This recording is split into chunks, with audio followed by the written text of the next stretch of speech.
Hey guys, welcome to part C of Chapter 5 of the Link's Awakening walkthrough.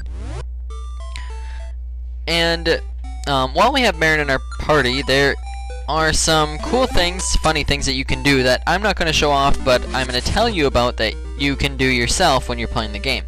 One thing is to hurt chickens. Another is looking in a drawer.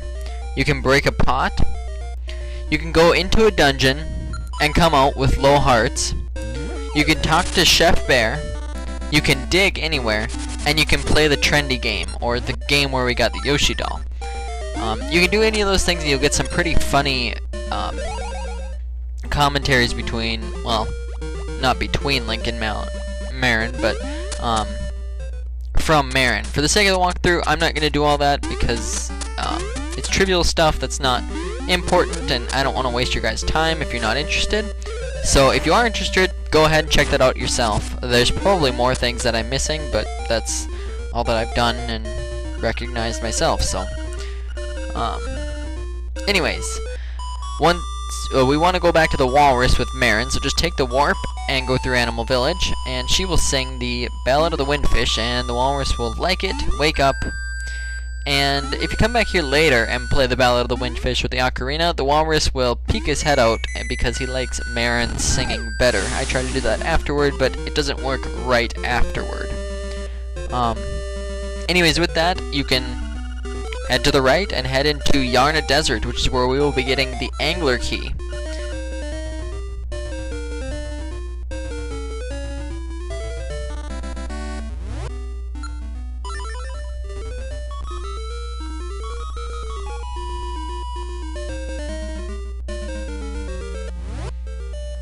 Okay, so the Yarna Desert is actually very short. It's not going to take you that long at all if you just follow these directions. It can be a little mazy, but you want to head up to and right, and there's going to be a skeleton in the bottom corner. There are also a couple new enemies like levers and pokies. Pokies are a Mario enemy. Hit their base and they will die pretty easily. There might be multiple hits, but with the red tunic, you don't have to worry about that. Sprinkle some magic powder on this lone skeleton here, and he'll tell you that there are secrets when you bomb a wall in a place where the sand spills in. So keep that in mind, and from there we want to head left and up, and we will fight a very familiar mini-boss. It was a boss in the last game, or well, in A Link to the Past. And this guy is Lanmola. Yes, the real one. He's a little bit easier in this game. You do want to avoid getting in the middle of the sand. I recommend just jumping around because then the sand doesn't affect you that much. If you get in the middle, you'll fall down the hole, you'll have to go through the cave, and you'll have to come back to this spot. If you have the red tunic, it makes the fight shorter, not necessarily easier.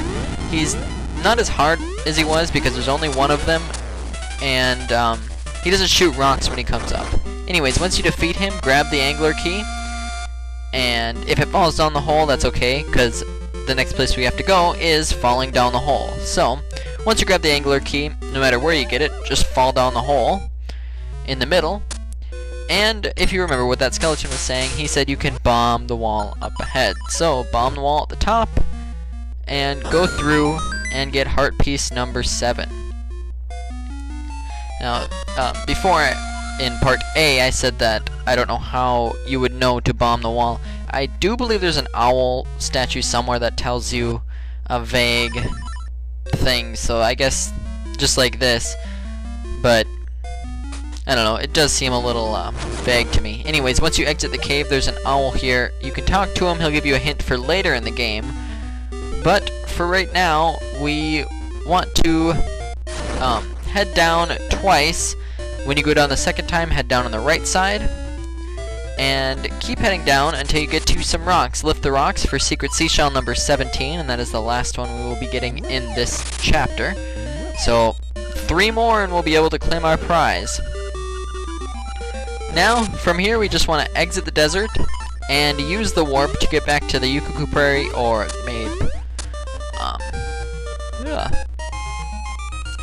Mabe Village. But I am going to just cut to where we're going to next because it's kind of a little, it's not really out of the way, but it's just, oh yes, there's also the owl here.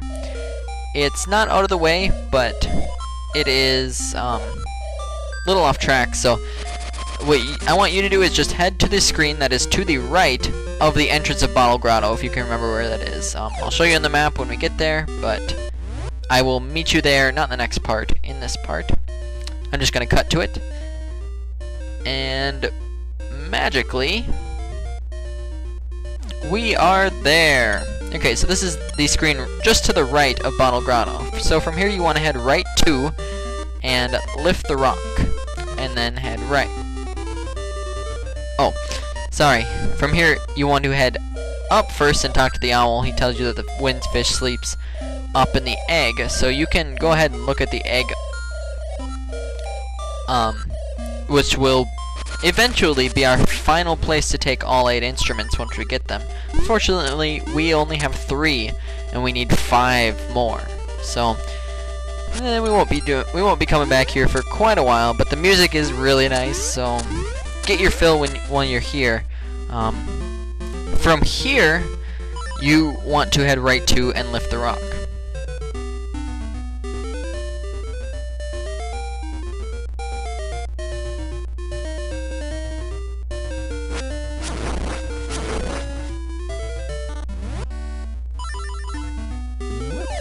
Once you've lifted the rock, head right, and then you want to head down, right, up, and then right.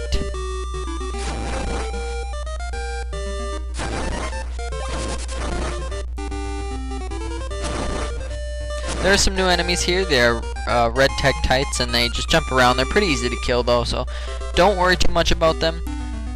Once you head right, there will be a waterfall and a keyhole. And I got a little off track with my notes here, but it's alright. You want to walk up to the keyhole and put the angler key in, and it will reveal the 4th dungeon. Unfortunately, we can't get there from here. We don't have the means to swim there. We're going to have to, well, it looks like the only way is to jump off from the mountain. So we got to find a way up the mountain. From there, you want to head right, activate the warp, and once you activate the warp, you're going to have to step into all the warps. Again, to get back to where you were. But now that we have this activated, we can quickly travel between these 3 places. The 3rd warp, the newest warp, is at a place called Mount Tamarack, or Tamaranch. I call it Mount Tamarack, or Mount Tamarank. Tamarack. I like that better. That's what I'm going to be using for the walkthrough. And the part with the really cool music is called Tall Heights. Yes, Tall Heights.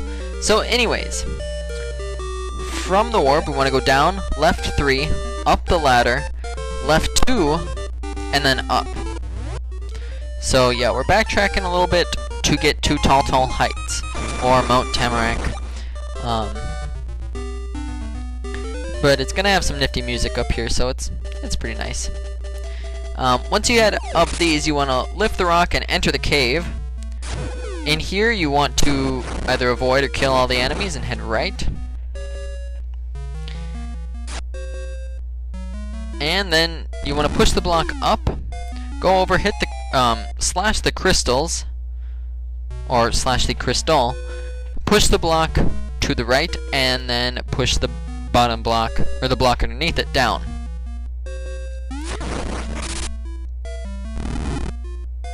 Then you want to head down the steps. From here, just head to the right. And, oh, that sucks, you can't get the piece of power. Oh well. Then we want to head up these stairs. And there's a heart piece there that we won't be able to get for quite some time, but just keep it in mind for later. Head right, and head out the cave to open up the chest for another 50 rupees, and that's very nice. Now we want to head back into the cave, dash through the blocks,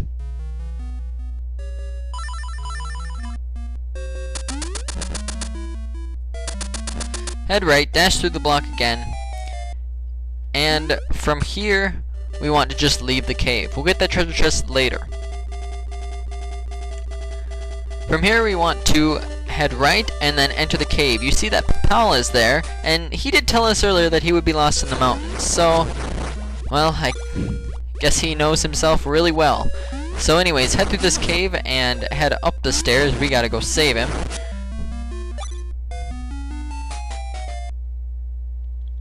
Here you can open the treasure chest, but it's a fake one. Kill the Zol that pops out if you care about it, otherwise don't even open it. And head out.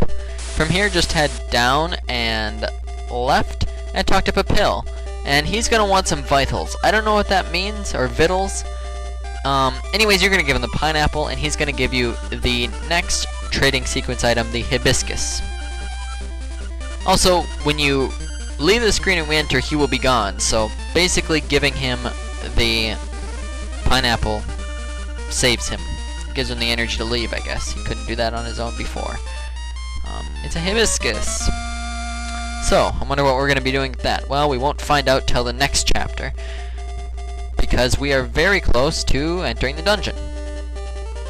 So, from there you want to head up, and then jump down the ledge, head down the stairs and head right,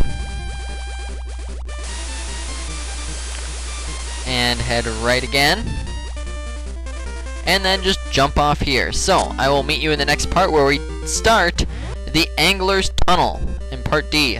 See you guys then.